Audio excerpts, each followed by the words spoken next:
আসসালামু আলাইকুম প্রিয় দর্শক, সবাই কেমন আছেন? আশা করি সবাই ভালো আছেন। আমিও ভালো আছি আলহামদুলিল্লাহ। সবাইকে আজকে যে রেসিপিটি দেখাবো তা হলো পোয়া মাছ দিয়ে আর ঢেঁড়স পটল দিয়ে আমি ভাজবো।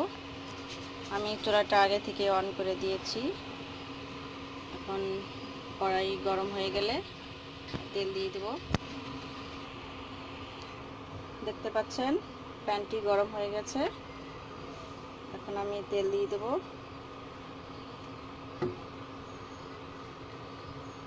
তেল গরম হয়ে গেলে আমি মাছগুলো আগে দিয়ে দেবো। আগে মাছগুলো ভেজে নিব। আমি এখানে মাছ লবণ আর হলুদ দিয়ে মাখিয়ে রেখেছি। পটল আর ঢেঁড়সগুলো লবণ হলুদ দিয়ে মাখিয়ে রেখেছি।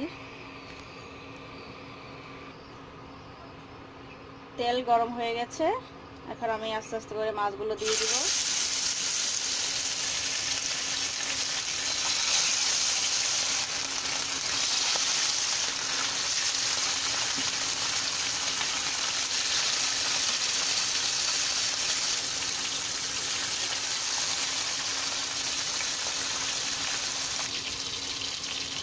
মাছের মিষ্টির পিঠ ভাজা হয়ে গেছে। এখন আমি মাছগুলো উল্টিয়ে নেব। মাছগুলো খুবই নরম, আস্তে আস্তে করে উল্টাতে হবে।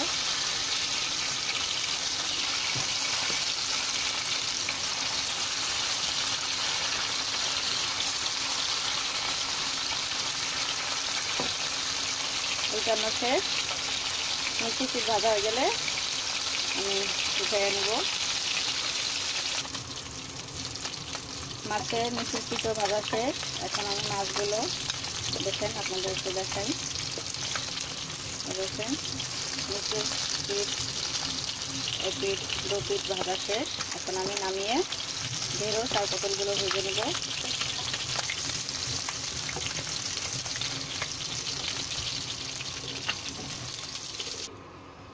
মাছগুলো উঠিয়ে নিয়েছি। এখন পটলগুলো ভেজে নেব।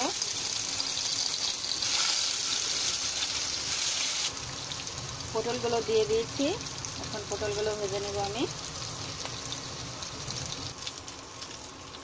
পটলের নিচের পিঠ ভাজা হয়ে গেছে। আমি এখন উল্টিয়ে নিব।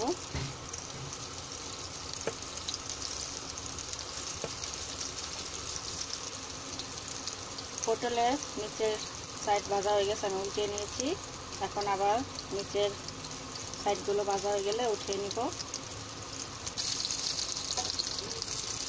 সব ভাজা হয়ে গেছে, নিচের এই সাইড ওই সাইড সব ভাজা হয়ে গেছে। এখন আমি এগুলো উঠিয়ে নিব, তারপর আবার ঢেঁড়স ভেজে নিব। আমি সব পটলগুলো উঠিয়ে নিয়েছি। এখন ঢেঁড়সগুলো ভেজে নিব।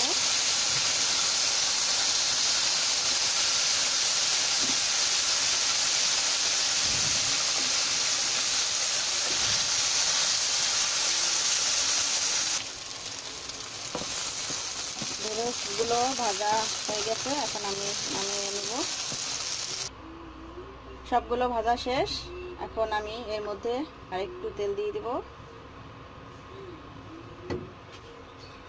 পেঁয়াজ কুচি দিয়ে দিলাম। এখন একটু নেড়ে বাটা মশলাগুলো দিয়ে দেব। তেল বেশি দেবো না, কারণ পটল মাছ ঢেঁড়স এগুলো ভাজছি, ওর ভিতরে অনেক তেল আছে। যখন আমি মশলা কষিয়ে পানি দিয়ে দেবো তখন ওই তেলের সাথে মশলার সাথে তেলগুলো বেরিয়ে আসবে। তাই আমি এখন বেশি তেল দিলাম না। এখন বাটা মশলাগুলো দিয়ে দিই। পেঁয়াজ বাটা,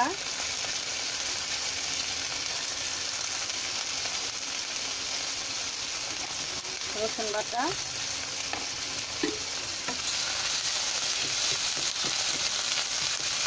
আমি আর কোনো মশলা দেবো না, শুধু পেঁয়াজ আর রসুন বাটা দিলাম। পানি দিয়ে দিই।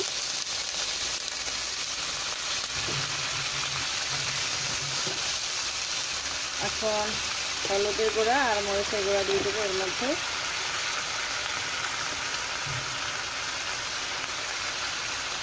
হলুদের গুঁড়া, মরিচের গুঁড়া,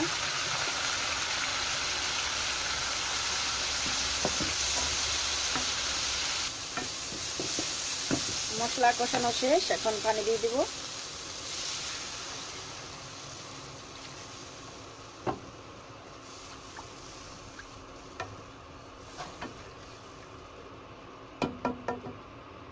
আমি লবণ দিয়ে নিই, এখন লবণ দিয়ে দেব। লবণ দিয়ে দিলাম। এখন পানিটা যখন ফুটে আসবে তখন আমি ভাজাগুলো দিয়ে দিব। দেখতে পাচ্ছেন পানি ফুটে উঠছে। এখন আমি ভাজা ঢেঁড়স, মাছ, পটলগুলো দিয়ে দিব।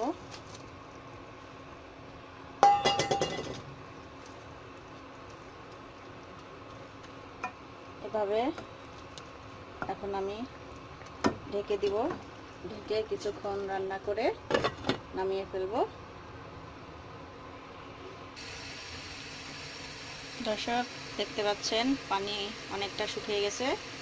এখন আমি চুলাটা অফ করে নামিয়ে ফেলবো। আপনাদের একটু দেখাই, দেখতে পাচ্ছেন অনেকটা পানি শুকিয়ে গেছে।